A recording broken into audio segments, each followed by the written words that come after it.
行試今日開考，第一日考中文科嘅閱讀理解同作文。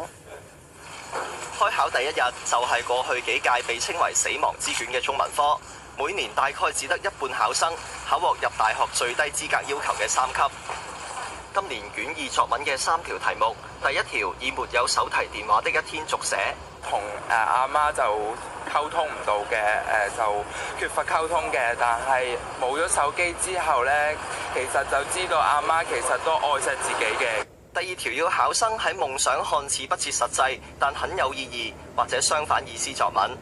考到大學啦，其實我好大機會考唔到，所以我覺得呢個係夢想咯。最後一條要寫係咪同意現今學習生活都好似古人所講，獨學而無友，則孤陋而寡聞。有中文科老師話，3條題目都貼近考生嘅生活。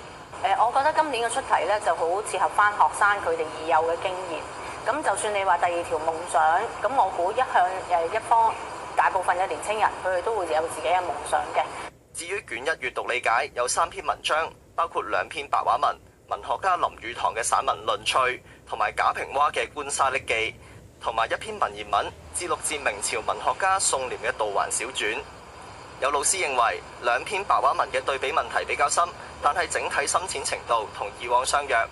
中文科嘅筆試仲有聆聽同埋綜合能力考核喺星期2開考，而今年報考中文科嘅人數有68000幾人。無線電視記者林裕華報導。